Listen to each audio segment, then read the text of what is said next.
શિક્ષક બનવા માટેની જે પરીક્ષા છે ટાટ એસ અને ટાટ એચએસ, એમટેક 2 પણ છે, પણ આપણે અત્યારે જે છે એ ટાટ એસ અને એચએસની તૈયારી કરે છે. એના માટેનો ખૂબ અગત્યનો વિડીયો છે, એટલે કે મોસ્ટ આઈએમપી પ્રશ્નો છે અને આ પ્રશ્નો તમારા માટે ખૂબ અગત્યના છે. અત્યારે એપ્રિલમાં જે પરીક્ષા લેવાની છે એના માટે તો ખૂબ જ અગત્યના આ પ્રશ્નો ગણાવી શકાય. એટલે આ પ્રશ્નોને ખાસ ધ્યાન આપીને સમજજો, જેથી કરીને તમને કોઈ મુશ્કેલી થાય નહીં અને તમે સારા એવા માર્ક્સ મેળવી શકો. માઇક્રો ટીચિંગમાં કઈ બાબત પર ભાર મૂકવામાં આવે? તો કૌશલ્યોના વિકાસ પર ભાર મૂકવામાં આવે. માઇક્રો ટીચિંગનું એક ચક્ર સામાન્ય રીતે 36 મિનિટનું હોય. કેટલી મિનિટનું હોય? 36 મિનિટનું હોય. આગળ, કઈ પેન્શન સિસ્ટમમાં તાજેતરમાં લાભાર્થીઓ માટે ડિજીલોકર એક્સેસ ઉમેરવામાં આવ્યું? તો જવાબ આવશે સંપન્ન. આ અગત્યનો સવાલ છે, પૂછાય એવો છે. દિલ્હી સરકારે અસરકારક રોકડ વ્યવસ્થાપન માટે કોની સાથે એમઓયુ કર્યા છે? તો આરબીઆઈ સાથે એમઓયુ કર્યા છે, રિઝર્વ બેંક ઓફ ઇન્ડિયા સાથે. એટલે આ પ્રશ્નો ખૂબ અગત્યના છે, ધ્યાન આપજો. વર્ગ વ્યવહારના વર્ગીકરણ અને પૃથક્કરણના સંશોધનમાં કોનું નામ પ્રચલિત છે? તો નેડ ફ્લેન્ડર્સ. નેડ ફ્લેન્ડર્સ દ્વારા સૂચવેલા વર્ગ વ્યવહાર વિશ્લેષણના ઘટકો કેટલા છે? તો કુલ 10 ઘટકો આપેલા છે. શિક્ષકનું વર્તન માટેના 7, વિદ્યાર્થીનું વર્તન માટેના 2 અને શાંતિ માટેનો 1, એમ કુલ કેટલા? 10 આપણને આપવામાં આવેલા છે, એટલે એ પણ તૈયાર રાખવાના.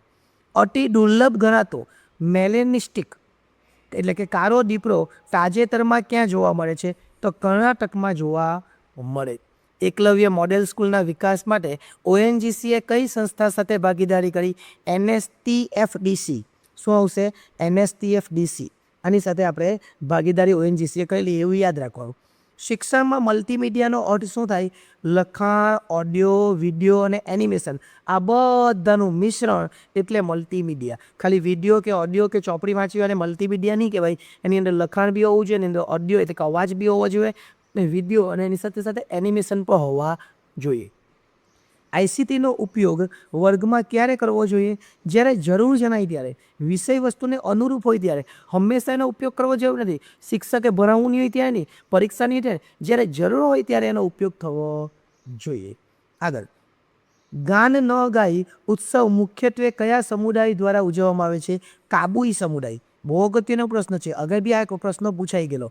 સીમાવર્તી વિસ્તારમાં સંદેશા વ્યવહાર સુધારવા ભારતીય સેનાએ કયું રેડિયો સ્ટેશન શરૂ કર્યું? બોર્ડર તરંગ. કયું રેડિયો સ્ટેશન? બોર્ડર તરંગ. કઈ ઉંમરના બાળકો માટે આરટી 2009? 6 થી 14 વર્ષના બાળકો માટે. સતત અને સર્વગ્રાહી મૂલ્યાંકનમાં સર્વગ્રાહીનો અર્થ શું થાય? શૈક્ષણિક અને શૈક્ષણિક બંને પાસાઓ, એનો અર્થ શું થાય? સર્વગ્રાહી. 78મી આર્મી ડે એટલે 78મી આર્મી ડે પરેડનું આયોજન કયા શહેરમાં કરવામાં આવ્યું? તો જવાબ આવશે Jaipur, pink city. Regional AI impact conference 2024 ક્યાં યોજાઈ હતી? તે પણ જયપુરમાં જ. આગળ, શિક્ષક દ્વારા આપેલ માર્ગદર્શનને ટેમ્પરરી સપોર્ટને શું કહેવામાં આવે? સ્કેફોલ્ડિંગ. શું કહેવામાં આવે? સ્કેફોલ્ડિંગ. સેતુ કૌશલ્ય બ્રિજ સ્કિલ ક્યારે વપરાય છે? નવા એકમની શરૂઆતમાં પૂર્વ જ્ઞાન સાથે જોડવા માટે આ વપરાય છે. તાજેતરના અહેવાલ મુજબ ચીનને પાછળ છોડીને વિશ્વનું સૌથી મોટું ચોખા ઉત્પાદક કોણ બન્યું? તો જવાબ આવશે ભારત. ભારતે આયુષ પદ્ધતિની માન્યતા માટે કયા 2 દેશો સાથે મહત્વપૂર્ણ કરારો કર્યા? ઓમાન અને ન્યૂઝીલેન્ડ, આ બંને સાથે કરારો કર્યા. 28મી CSPOC કોન્ફરન્સ ક્યાં શરૂ થઈ? તો જવાબ આવશે નવી દિલ્હીમાં. ઇન્સફૂડ 2026 ઇવેન્ટનું ઉદ્ઘાટન કોના દ્વારા કરવામાં આવ્યું? તો જવાબ આવશે ચિરાગ પાસવાન દ્વારા કરવામાં આવ્યું. શ્યામ ફલક પર લખતી વખતે શિક્ષકે કેટલા અંશના ખૂણે ઊભા રહેવું પડે? 45 અંશ. જો કેટલા સવાલ એવા હશે જે રિપીટ બી થશે, પણ રિપીટ થશે તો તમારું જ તાજું થશે, તમને ખબર પડશે, એટલે કોઈ રિપીટ થાય તો ચિંતા નહીં કરવાની. વર્ગમાં વિદ્યાર્થીનું ધ્યાન ખેંચવા માટે શિક્ષકનો અવાજ કેવો હોવો જોઈએ? આરો અવરો યુક્ત હોવો જોઈએ. ટ્રેન્ડ વોચ ક્વાર્ટરલીની 5મી આવૃત્તિ કઈ સંસ્થા દ્વારા બહાર પાડવામાં આવી? તો જવાબ આવશે નીતિ આયોગ. કર્ણાટક રાજ્યના સૌથી લાંબા સમય સુધી સેવા આપનાર મુખ્યમંત્રી કોણ હતા? સિદ્ધારમૈયા. કોણ? સિદ્ધારમૈયા.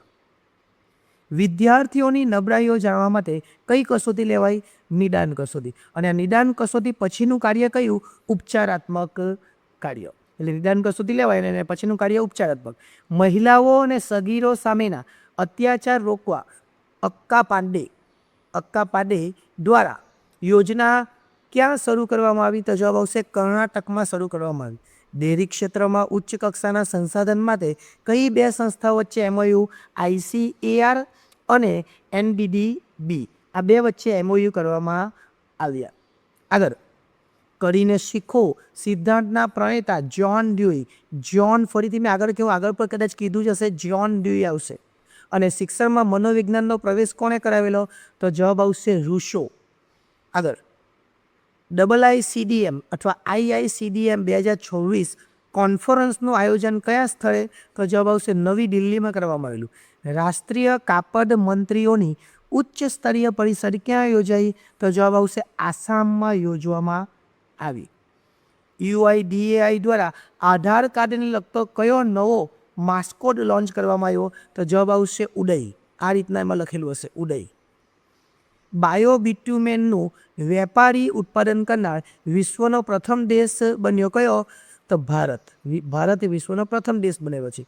તાજેતરમાં કઈ ચોક્કસ પ્રકારની અશ્વગંધાને GI ટેગ મળ્યો? નાગૌરી અશ્વગંધા.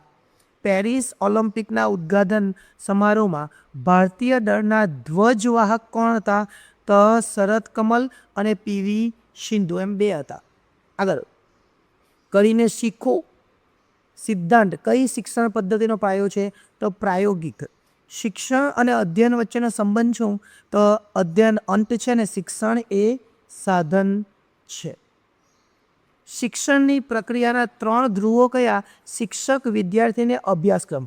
શિક્ષક, વિદ્યાર્થી અને અભ્યાસક્રમ. વર્ગમાં 0 કલાકનો ઉપયોગ શા માટે થઈ શકે? વિદ્યાર્થીઓની સર્જનાત્મક પ્રવૃત્તિઓ માટે. સૂઈ જવા માટે નહીં, શિક્ષકના આરામ માટે નહીં, ઘરે જવા માટે નહીં, વિદ્યાર્થીઓની સર્જનાત્મક પ્રવૃત્તિઓ માટે. ટ્રાયલ એન્ડ એરર, પ્રયાસ અને ભૂલ કોના દ્વારા આ સિદ્ધાંત એટલે કે પદ્ધતિ અપનાવી?